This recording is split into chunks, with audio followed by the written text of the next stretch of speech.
बिस्मिल्लाहिर्रहमानिर्रहीम। अस्सलाम वालेकुम नाज़रीन, आप यूट्यूब चैनल देख रहे हैं। मैं इमरान खान हूँ। मैंने आपसे कहा था कि बार बार आपको अपडेट देनी पड़ेगी। अपोजिशन ने और हुकूमत ने दोनों ने अपना अपना प्लान बी तैयार कर लिया है।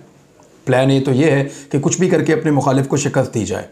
अपोजिशन का प्लान ए ये है कि हुकूमती MNAs को तोड़ा जाए, उनको पहुँचाया जाए कौमी असम्बली में, और इमरान खान साहब के ख़िलाफ़ 172 से ज़्यादा की या कम से कम 172 की स्ट्रेंथ शो करके उनको घर भेज दिया जाए। ये तो प्लान ए है अपोजिशन का, और उसके लिए वो इत्तेहादियों से भी बात कर रहे हैं, इमरान खान साहब के जो इत्तेहादी हैं उनसे, और अपनी पार्टियों को भी कमिटेड कर रहे हैं कि अगर उनके 162 अरकान हैं तो पूरे 162 पहुंचने चाहिए। ये ना हो कि बीच में से कभी कोई पीपल्स पार्टी का गायब हो जाए, कोई PMLN का गायब हो जाए। जबकि हुकूमत ने अपने प्लान ए के अंदर कुछ बंदे तोड़े हुए हैं। मेरी इंफॉर्मेशन के साथ 7 या 8 लोग हैं जो अपोजिशन की हुकूमत ने तोड़े हुए हैं, और वो उनके साथ राब्ते में हैं, और वो ये कमिटमेंट भी दे रहे हैं कि हम आपके ख़िलाफ़ तहरीक अदम एतमाद में अपनी जमातों की जानिब से वोट डालने के लिए नहीं आएंगे। और एक रुकन के बारे में तो ये भी है कि वो फजल रहमान साहब की पार्टी से भी हैं। ये लेन देन अभी चल रहा है, इस किस्म की सौदेबाजी हो रही है, तमाम पार्टियां अपना जोर लगा रही हैं। प्लान ए तो ये है कि हर हाल में इमरान खान साहब को निकालें। ये अपोजिशन का प्लान ए है। हुकूमत का प्लान ए ये है कि कुछ भी करके अपने लोगों को असेंबली ना जाने दिया जाए। प्लान ए ये है कि अपने इत्तेहादियों को काबू में रखा जाए।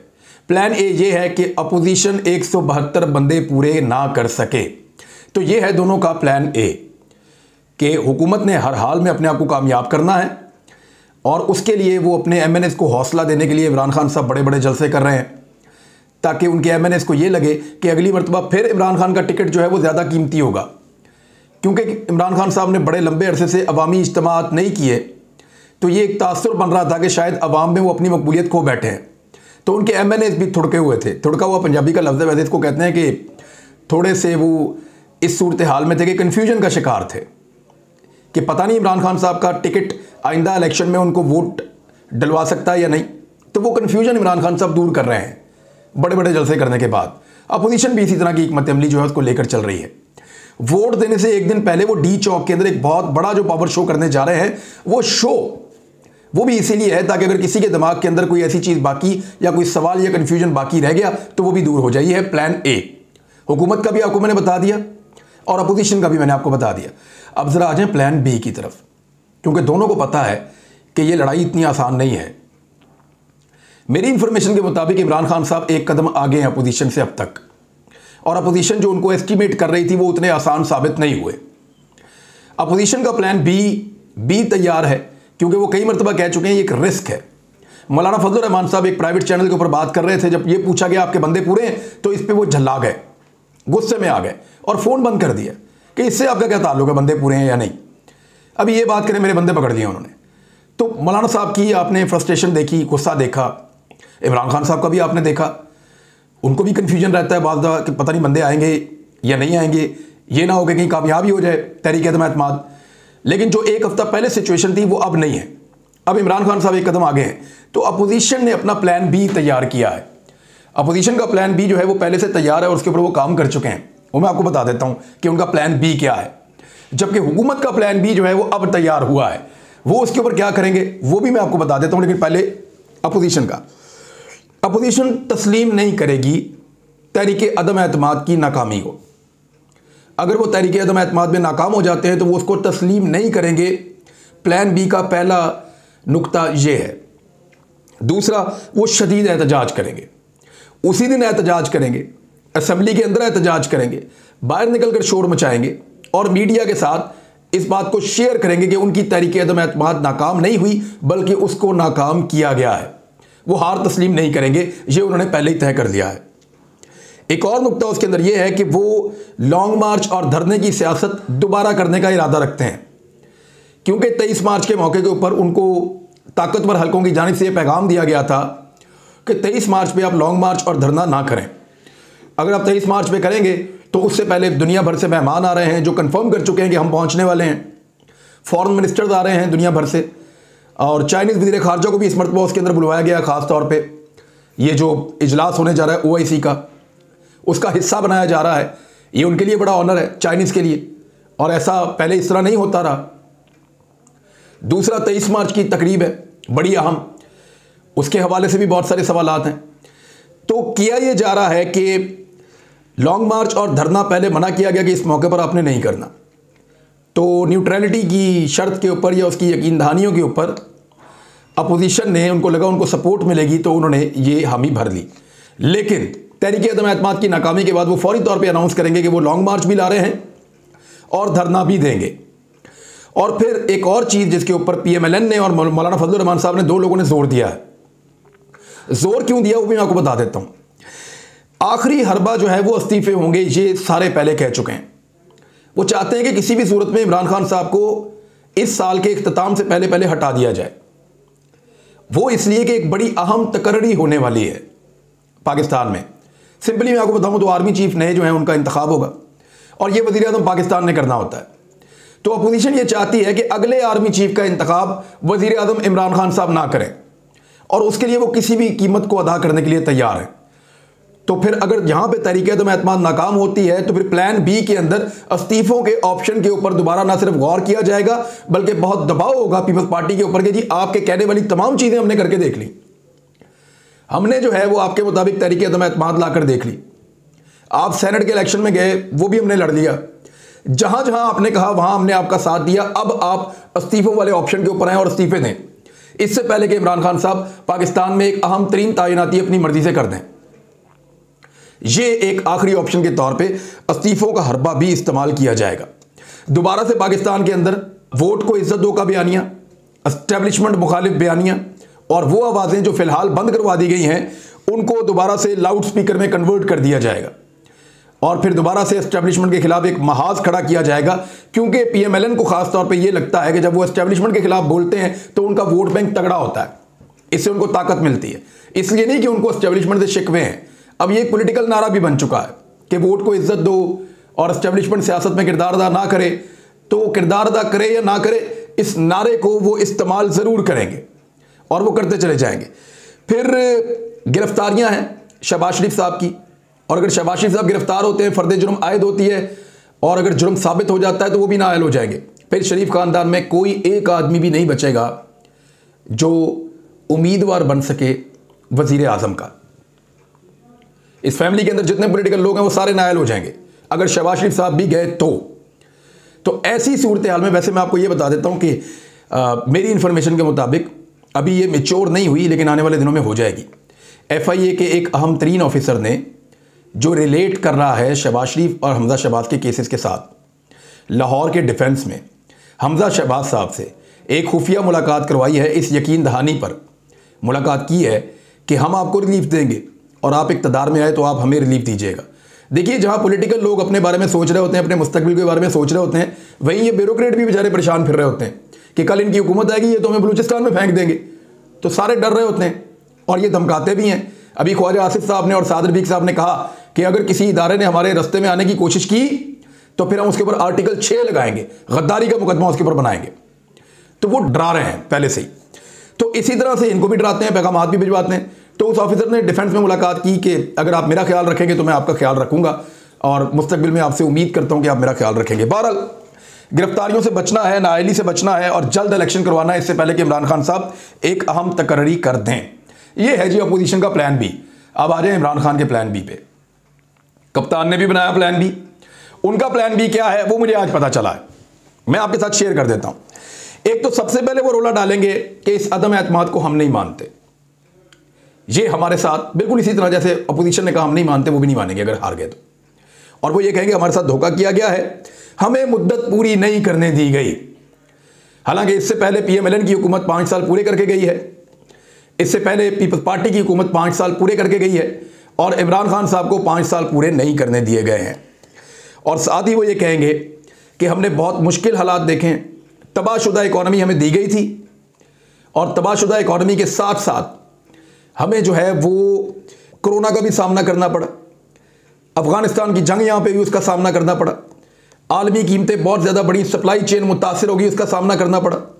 इन सारी चीज़ों से निकलकर हमने रिकॉर्ड टैक्स इकट्ठा किया, हमने रिकॉर्ड रेमिटेंसेस जमा किए, हमने रिकॉर्ड एक्सपोर्ट्स की, हम पहिया चला रहे थे। अभी हमने शुरू किया इतनी मेहनत करने के बाद। अब हम आवाम को रिलीफ करने लगे थे और डिलीवर देने का टाइम आया था कि इस 1-1.5 साल में आवाम के दुखों का मदावा किया जाएगा।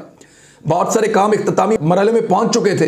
तो इस मौके पर हमारी हुकूमत को गिरा देना एक बहुत बड़ी साजिश है।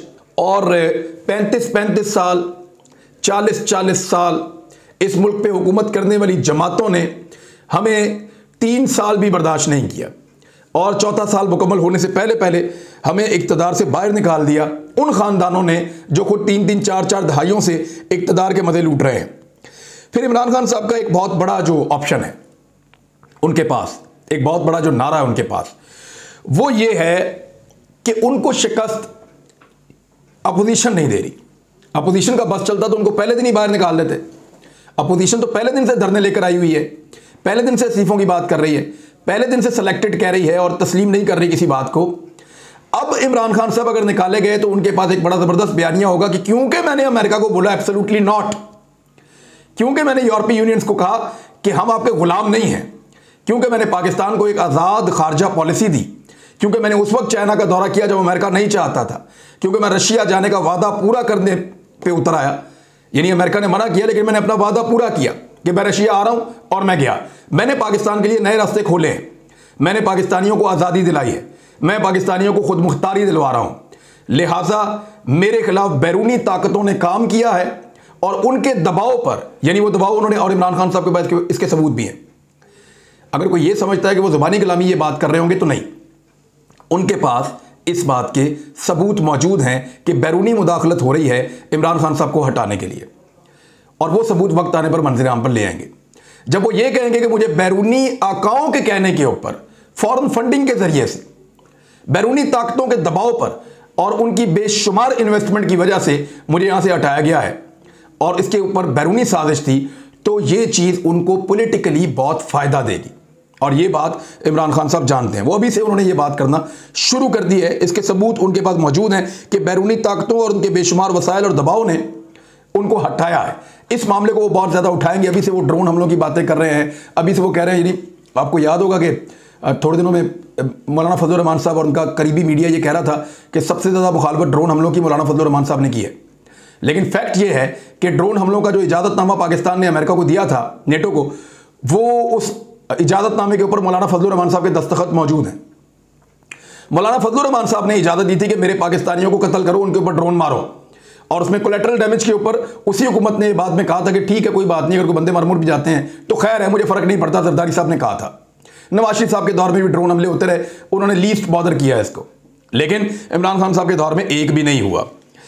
अब एक दो चीज़ें और हैं, इमरान खान साहब इस वक्त हुक्मरान हैं, हम उनसे पूछते हैं कि आपने बंदे क्यों नहीं पकड़े, पैसे क्यों नहीं रिकवर किए, ये सवाल उल्टा हम उनके ऊपर ले जाते हैं। इदारे काम नहीं करते, जिम्मेदार इमरान खान।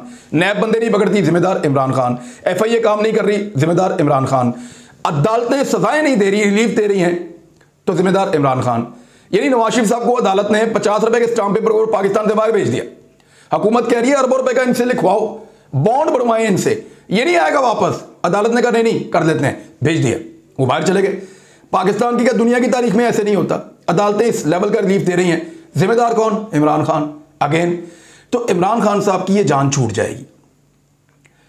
उनका जो प्लान बी है वो ये है कि वो इदारों को शदीद तनकीद का निशाना बनाएंगे, क्योंकि केसेस की डिटेल अब उनके पास है, वो हुकूमत से होकर निकले हैं। हर फाइल उनके पास मौजूद है, हर फाइल की कॉपी उन्होंने हासिल कर रखी है। वो रोला डाल देंगे इस बात के ऊपर कि मकसूद चपड़ासी वाले केस के अंदर पाकिस्तान का बच्चा जानता है, पकड़ो शहबाज शरीफ को। फिर अदालतों के ऊपर भी दबाव आएगा, एक इखलाकी दबाव आएगा, इंसाफ देना। दूसरा, बाकी इदारों के ऊपर भी दबाव आएगा। ये दबाव बहुत ज़्यादा बढ़ जाएगा और इमरान खान साहब इसको उस लेवल पे ले जाएंगे कि मुश्किलात पैदा हो जाएंगी इदारों के लिए भी और अपोजिशन के लिए भी, और गिरफ्तारियों के लिए ज़्यादा दबाव बनाने की या ज़्यादा एहतजाज करने की या अपने पॉलिटिकल फ़ायदे के लिए उसको इस्तेमाल करने की पोजीशन में इमरान खान साहब उस वक्त ज़्यादा बेहतर अंदाज में होंगी। और उनका क्या सिर्फ 1.25 साल की हुकूमत, तो वो अगले इलेक्शनों की तैयारी कर रहे होंगे और घर नहीं बैठेंगे। और एक आखिरी चीज़, एक मशवरा इमरान खान साहब को दिया गया है जिसके ऊपर मुमकिन तौर पे वो अमल भी कर सकते हैं। बहुत मुमकिन है कि अगर इमरान खान साहब को निकाला गया तो 150 के लगभग इस्तीफे आ जाएं कौमी असम्बली में भी। यानी 150 सीटों के ऊपर ज़िमनी इंतखाबात करवाना बहुत मुश्किल होता है। अभी तक स्पीकर, याद रखिएगा, पाकिस्तान तहरीक इंसाफ के हैं। अगर इतनी बड़ी तादाद में इस्तीफे आ जाते हैं और स्पीकर उनको मंजूर कर देते हैं तो फिर पाकिस्तान नहीं चल पाएगा। इतने बड़े पैमाने पर ज़िमनी इलेक्शन नहीं होते, जनरल इलेक्शन ही होते हैं। और इमरान खान साहब ये दाव खेल सकते हैं, अपोजिशन चाहे इसको करने से डरे या ना डरे। एक और खबर आपको बता दूं, जो प्रोपेगेंडा हो रहा था, खासतौर पे शहजाद अकबर का नाम ले रहे थे, कुछ और लोगों का ले रहे थे, अननोन लोगों का नाम ले रहे थे कि वो लोग पाकिस्तान से भाग गए, फलां उधर भाग गया, फलां उधर भाग गया, कोई अमेरिका चला गया, कोई बरतानिया चला गया। ये चल रहा था काफ़ी दिनों से। तो शहजाद अकबर साहब के बारे में PMLN ने खुद क्लेम किया, आबिद शेरली साहब ने भी किया, बाकी सब ने फरार हो गए, निकल गए। लेकिन शहजाद अकबर साहब जाके बैठ गए एक TV चैनल के ऊपर प्राइवेट पे, और स्टूडियो में बैठ के उन्होंने कहा, आ जाओ भाई, किसने मेरे से बात करनी, मैं कहाँ गया हूँ, मैं, ये दफ्तर है पाकिस्तान के अंदर है, ये प्राइवेट TV चैनल का ऑफिस है, मैं यहाँ बैठा हूँ, मेरे साथ बात करो, बुलाओ PMLN को, मैं कहाँ भागा हूँ। तो अब ये प्रोपेगेंडा का टाइम है, लोग मैक्सिमम प्रोपेगेंडा कर रहे हैं कि वो भी भाग गया, वो भी भाग गया, छोड़ो पार्टी, हमारे साथ आ जाओ। एक लिस्ट जारी की गई है PMLN की जानिब से व्हाट्सएप के ऊपर और मुख्तलिफ ग्रुपों में, उसको फैलाया जा रहा है कि ये बंदे हैं जो टूट गए हैं। मैंने उनमें से 5 बंदों को कंफर्म किया और 5 ने कहा कि सवाल ही पैदा नहीं होता कि हम इस वक्त इमरान खान के खिलाफ वोट ऑफ नो कॉन्फिडेंस में धोखा दें या इमरान खान के खिलाफ जाएं। और जहां तक मामला है मेजर ताहिर सादिक का, मैंने आपको पहले बता दिया था, इसी तरह 4-5 और लोग हैं जिनको मैंने कंफर्म किया, वो तो नहीं भागे हुए। और अगर कोई होगा इस तरह का तो इनकी तादाद कोई 8, 7, 10 से ज़्यादा नहीं है। हुकूमत के भी इतने ही बंदे जो हैं वो मुनहरिफ हैं, उनको प्रॉब्लम्स हैं, और अपोजिशन के भी लगभग इतने ही हैं। तो अब तक के लिए इतना ही। अपना ख्याल रखिएगा, अपने इस चैनल का भी। अल्लाह हाफ़िज़।